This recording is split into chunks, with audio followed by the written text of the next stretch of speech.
Gente, hoje mais um assunto que eu acho que vai conectar com os três últimos que a gente vem falando, né? Níveis de consciência, livre-arbítrio, e hoje a gente vai falar sobre o tal do ego. O ego e, como complemento, como se tornar inabalável, sem precisar ter um ego grande, né? Um ego inflável. Porque a maioria das pessoas que tem um ego muito grande tem ele para se proteger, né? Justamente para se tornar inabalável, só que não é isso que acontece. E primeiro a gente vai desmistificar o tal do ego, tá? Porque a gente aprendeu desde pequeno que ego é algo totalmente errado, que ego é ruim, ego. Toda vez que a gente fala de ego, parece que tem uma conotação negativa, não tem? Vocês não têm essa impressão? Mas vamos lá, o que nós vamos falar hoje sobre o ego? O que é o ego, afinal, né? Porque na nossa visão, sempre ego é algo ruim, ego tem a ver com egoísmo. Quem não é egoísta não tem ego. Era essa sensação, né, que a gente tinha. Na verdade, gente, o ego é uma construção do nosso avatar aqui, tá? O ego é o que a gente precisa para ser individualizado, para ser único aqui. O ego é a identidade que a nossa alma precisa para viver essa experiência. Porque vamos juntar já a espiritualidade aqui junto, né? Quando eu falo de alma, de espírito, de centelha divina, não existe separação, né? Não existe uma alma melhor que a outra, não existe uma centelha divina melhor, mais poderosa que a outra, são todas iguais. Porque é um fractal, um pedacinho do todo, que é uma alma única. Então vamos de novo. Somos uma célulazinha de um único organismo. E essas célulazinhas, elas têm o mesmo valor uma da outra, o mesmo tamanho uma da outra. Mas quando a gente vem cumprir uma função, vem experienciar, ter uma experiência aqui, a gente precisa se individuar em um tipo específico de célula. Vamos fazer essa analogia do corpo aí. Quando um feto se forma, ele vem a partir de duas células só, né? A célula do homozigoto aí do homem, do óvulo da mulher, são duas célulazinhas que se juntam e começam a se reproduzir, elas começam a se duplicar cada vez mais, e no início são todas células iguaizinhas, seguem iguais, iguais, iguais, iguais. Tanto que a nossa célula tronco, que a gente fala, ela seria essa célula básica para gerar novas células para onde quer que for. Então, com o tempo, cada uma dessas células, elas precisam se individualizar, elas precisam se diferenciar em células que vão trabalhar para o fígado, as células hepáticas, as células neuronais, os neurônios, as células renais, cardíacas, enfim. Digamos que uma célula hepática é o ego da célula do fígado, tá? No fundo, gente, o ego é a máscara, é a identidade que a gente cria para vir vivenciar isso aqui. Porque se fôssemos todos iguais, ninguém errasse, ninguém nada, ia ser aquela coisa insossa. Não tem porquê, né? O todo querer se experienciar se é tudo igual. Então a gente vem experienciar aqui e cria um ego, cria uma identidade única para poder experienciar tudo que está fora. Então, não é errado ter ego. Para estar aqui, eu preciso ter um ego. O ego é o meu nome, aonde eu moro, quem é minha família, o que eu faço, do que eu gosto, no que eu trabalho. Então, quando eu pergunto para vocês, vamos lá. Se eu pergunto, quem é você? Vai lá, quem é você, Paulo? O que tu me responde? Tu chegou numa turma, a gente está se conhecendo, e aí, oi, Paulo, tudo bem? Quem é você? Perfeito. Percebem, gente, que a gente está apresentando o nosso ego? Sim. Né? A gente está apresentando o nosso avatar aqui. Porque o que a gente apresenta é o que a gente tem agora. Não é o que a gente é como ser. Felipe, agora tu não tem nome, nem sobrenome. Tu não tem filhos, tu não tem família, tu não tem emprego, tu não tem formação, tu não tem casa, tu não tem amigos. Tu deixa de existir, Felipe?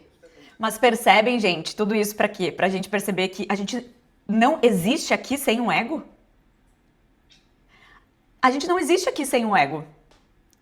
Então o ego é necessário para existir aqui. Sim. Porque se eu não tenho ego, eu não tenho nem corpo físico. Se eu não tenho ego, eu só sou uma energia, eu sou uma centelha divina experienciando. Mas eu preciso, para experienciar, eu preciso ter um ego. Então, o meu corpo faz parte do ego, a minha personalidade faz parte do ego, a minha família, tudo aquilo que eu sei de mim é parte do meu ego. Só que no fundo, o ego não sou eu, né? Eu sou algo além, porque quando tudo isso vai embora, personalidade, tudo que eu tenho construí, aprendi aqui, né, matemática, inglês, a minha profissão, eu ainda sigo existindo como alma, como consciência, como espírito. E é normal que a gente se apresente como o nosso ego, porque aqui a gente tá conhecendo os nossos egos.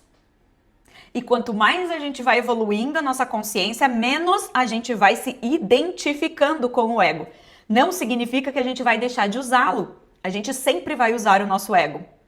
A partir do momento que tu tá aqui de novo, vivendo nesse mundo, tu precisa usar o ego. Mas tu passa a não mais se identificar só com ele, de achar que você é isso aqui. Você fica mais consciente de que você é algo muito maior que isso, muito além disso. Mas você está aqui vivenciando essa experiência e para isso você tem um ego, tá? Agora, quando eu estou falando desse ego, eu quero que vocês tenham clareza que ele não tem nada a ver com aquele tal do ego de Freud, tá? Que é o id, o ego e o superego, tá? Isso ele classifica para diferenciar mente consciente, subconsciente e inconsciente. Tá? Ali ele trouxe o ego para um outro negócio que não tem nada a ver com o que a gente vai falar hoje. Beleza? Vamos lá. Então, resumindo, o ego é a nossa identidade. Podemos falar isso, tá? Então, não é errado. Todos temos ego e temos que ter. Muitas vezes, quando a gente vai estudar, ler, ouvir sobre espiritualidade, tem muitas linhas que dizem que a gente precisa destruir o nosso ego, que a gente precisa dissipar o nosso ego, que a gente precisa deixar de ter ego. Eles trazem muito isso num viés de ego grande, ego inflado, que é frágil demais. E agora a gente vai falar sobre também ego grande e ego forte, que são duas coisas totalmente diferentes. Porque um ego grande é aquela pessoa que precisa inflar para se proteger. Então é como se ela quisesse ocupar todo o espaço da sala para ninguém se aproximar dela, para ninguém feri-la, porque no fundo, ela tem um ego, uma identidade extremamente frágil dela mesma, muito insegura. Então tudo e todos são um perigo.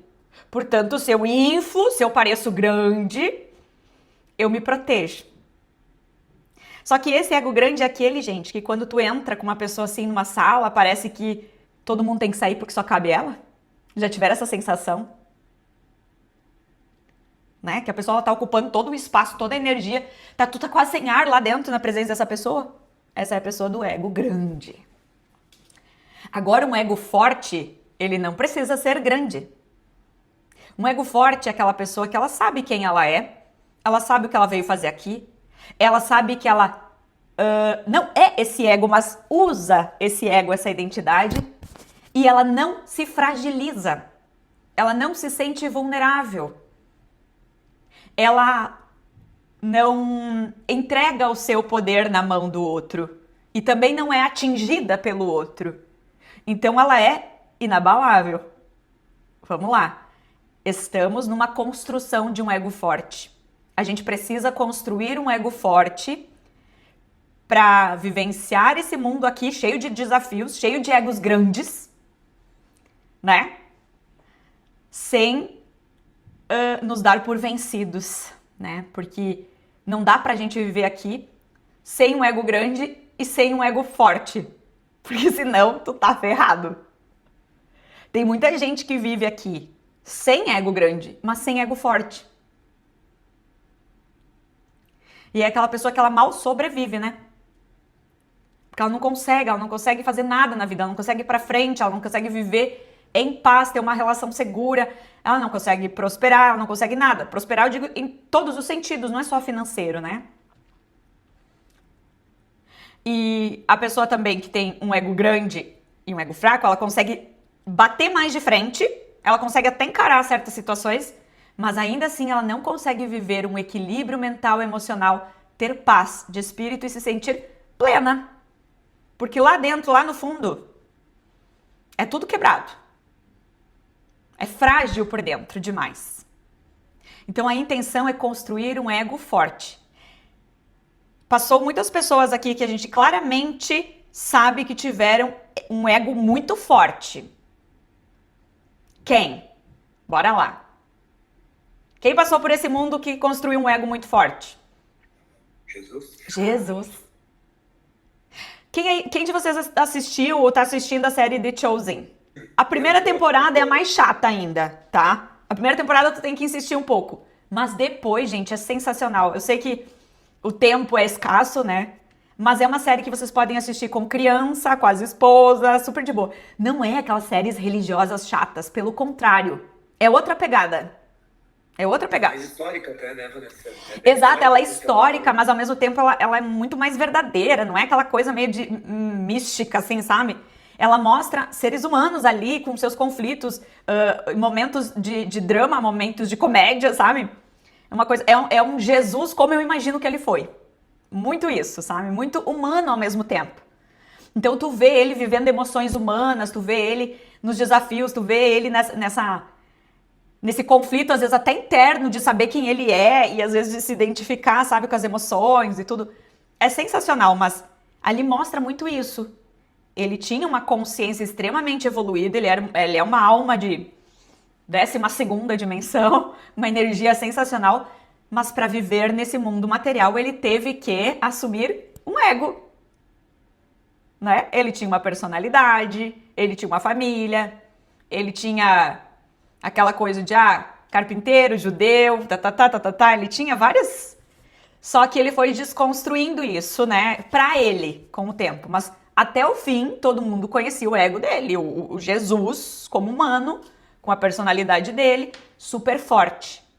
Ele não tinha um ego grande, porque ele não se achava em momento nenhum. Vamos usar essa palavra que a gente costuma usar, né? A pessoa se acha.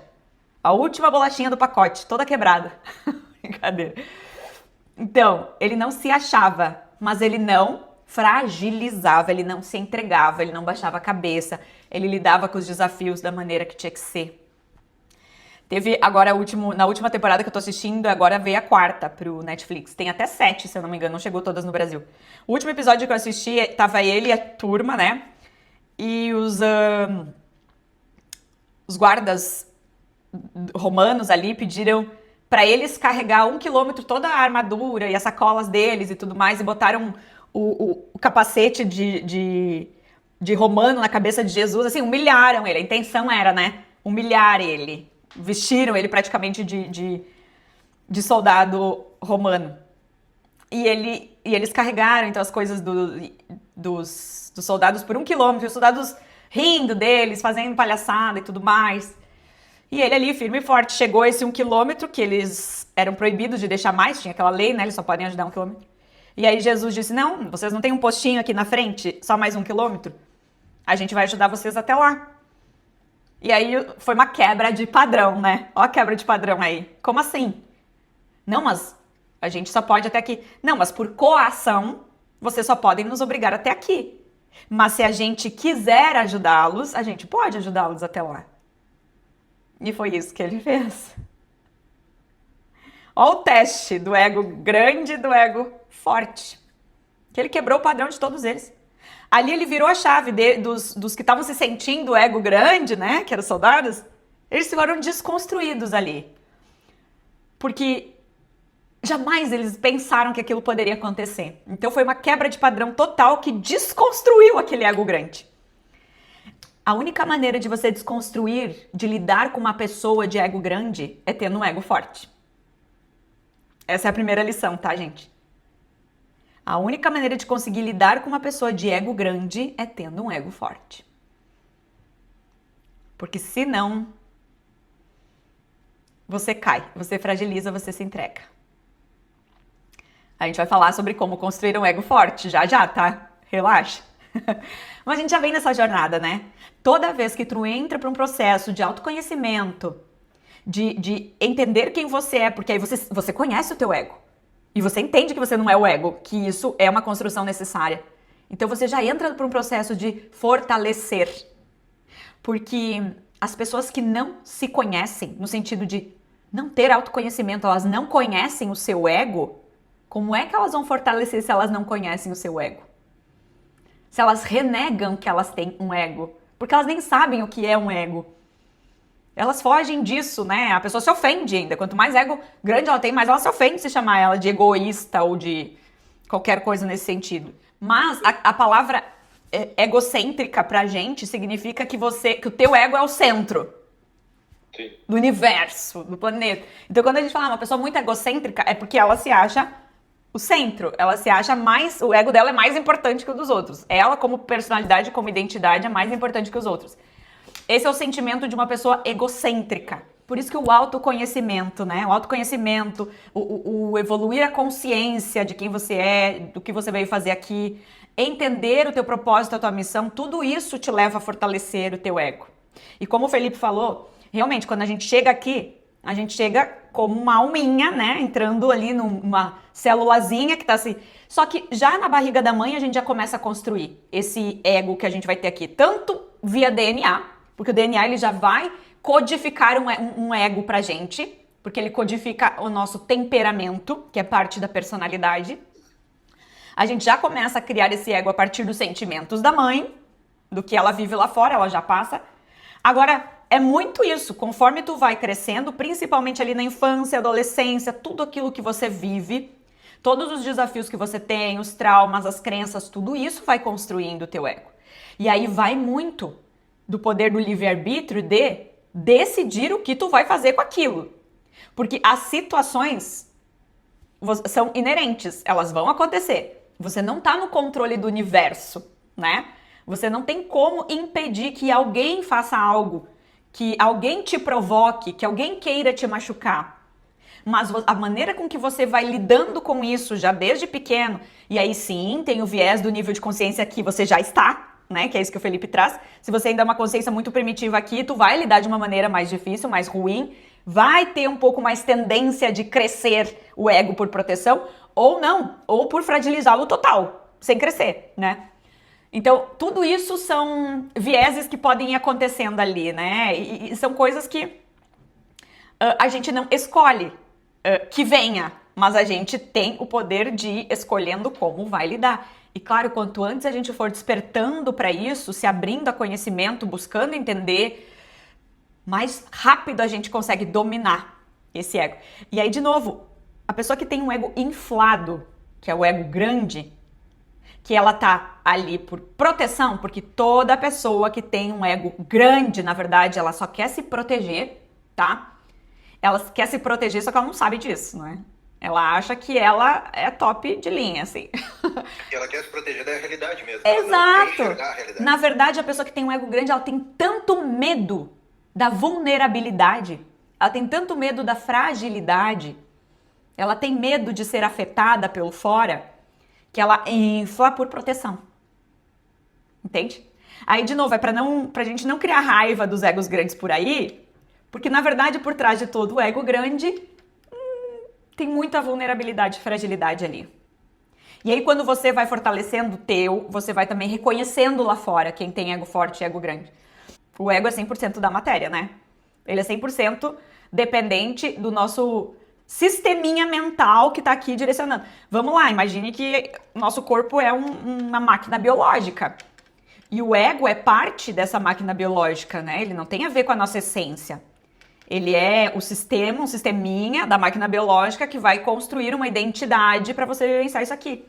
Então, ele tem já como pré-programação pegar tudo aquilo que te machucou, que te feriu, seja fisicamente ou emocionalmente, e criar uma proteção. E isso entra como uma característica do teu ego, por necessidade. Porque a função básica da nossa mente, não da nossa consciência alma, da nossa mente sistema mesmo, sistema programado, é sobrevivência. Só que a mente ela não tem a habilidade de medir exatamente o que é ou não é um perigo para você. Ela mede esse perigo a partir da emoção. As emoções são a régua para o inconsciente dizer se isso é um perigo ou não. Então vamos lá, se você sente um medo enorme de um leão na porta da tua casa, ou se você sente um medo enorme do teu pai, ou da tua esposa, ou do teu chefe, é a mesma coisa. Pro inconsciente, ele vai lidar com isso da mesma coisa. A raiva, a ansiedade, a frustração. Uma coisa é tu, vamos lá, na época do Homem das Cavernas, tu tá morrendo de fome, os teus filhos estão morrendo de fome, e você vai para um dia de caçada e podia ter pego lá o bichinho lá e ele te escapou. A raiva, a decepção, e você volta para casa. É sobrevivência, não é? Agora, quando você vai ter uma oportunidade, sei lá, de subir de cargo, uma entrevista, uma oportunidade de ganhar alguma coisa, ou de ficar com alguém que você queria, e tá quase, e aquilo não acontece, aquela decepção. Emocionalmente ativa a mesma coisa. Então, a mente não sabe se isso é sobrevivência ou não, pra ela é. E aquilo te toma de um jeito como se a tua mente estivesse lutando pela vida. Percebe? A frustração emocionalmente é a mesma coisa, da mesma maneira que a mente lida. E ela vai pensar assim, aí o inconsciente pensa assim, ok, esse sentimento, ele tem a ver com sobrevivência. Então, a partir de agora, o que eu vou fazer para que você não vivencie mais isso? Então, ele pega todos os gatilhos daquilo ali e constrói uma armadura. Constrói uma armadura. Ele programa esse ego para que você não passe mais por aquela situação. De que maneira? Várias maneiras. Ou você desiste, ou você para de criar expectativas, você para de sonhar, você para de acreditar em você, você para de querer evoluir. Ou você faz o contrário. Ou você começa a bater, ou você finge que ninguém te afeta. Você finge que e começa a construir esse ego grande demais, né? Começa a querer mandar demais, começa a querer se crescer demais, não aceitar certas coisas. Várias maneiras de lidar com isso. Depende da construção de cada ego. Das duas formas é um ego grande. Ou, quer dizer, ou é um ego grande, ou é um ego que murchou. Aquele que desistiu de acreditar em si, desistiu de criar expectativas, de sonhar, e tem muita gente assim, tá? Pego muitas pessoas em depressão aqui, que eu peço para visualizar a tela de futuro. Vamos lá, visualize uma imagem de futuro, o final perfeito do filme. Não vem, não tem tela. Por quê? Porque a pessoa passou por tanta decepção e frustração que ela para de acreditar. Ela para de criar expectativa, ela para de sonhar. E aí se torna aquela pessoa extremamente negativa, que qualquer coisa logo pensa o lado ruim. Pessoas que são extremamente negativas, elas têm grandes frustrações internas. Elas têm medo de acreditar. Então elas sempre veem alguma coisa, elas logo querem pensar o lado negativo. Por quê? Por medo de se frustrar. Porque vai que eu acredito e não acontece. Frustração e decepção, o sentimento de fracasso, ele é uma dor enorme pro nosso ego.